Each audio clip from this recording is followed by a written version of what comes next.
नमस्कार मु मोर ना शुभ्रांशु शेखर जगत मु द्वितीय श्रेणी रे पढ़े। मोर विद्यालय नाम सरकारी प्राथमिक विद्यालय रजामुंडा। मु आज गोटे गप कहबाकू चाहूची। गपते स्टार्ट करूची। गोटे जंगल रे तीनिटी सांग रहुथिले, बाघ, हरिण आउ भालू। तीनी सांग दिने कहिले कि आम जंगलर पहाड़ को बुलेई जिबा। तीनी सांग गले पहाड़ को से माने बुलीवा काई गले। बाटरे से माने गोटे बड़ असुर को भेंटिले। से असुर कहिला कि मु तम तीन जन को खाइबी। तो हरिण कहिला कि तमे आम तीन जन को पछे खाइब, आमर परिवार अछि। हरिण आउ गोटे पार्टी रे कहिला कि तमे मटे काली खाइब। हरिण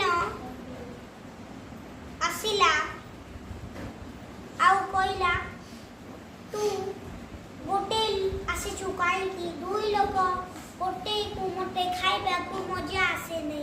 मु तीन जन को आजी मु खाइबी। कहिला कि हरिण काली आसीमु आमे। तो असुर आउ गोटे मौका देला हरिण को। हरिण भालू को कहिला कि भालू तमे मोर एमिति देखुथिबा पथरर मूर्ति बनाओ। भालू हरिण एमिति देखुथिबा पथरर मूर्ति बनाइला। भालू निज पिठी रे रखिकी हरिण मूर्ति को धरिकी नेला।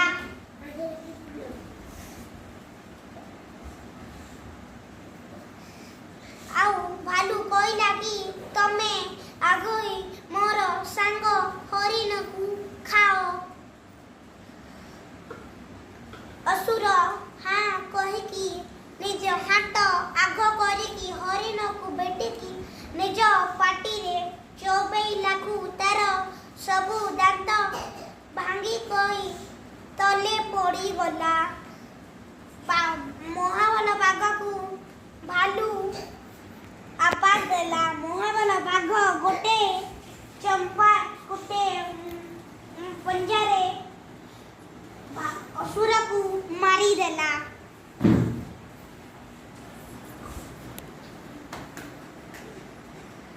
ये टिकी रे मोर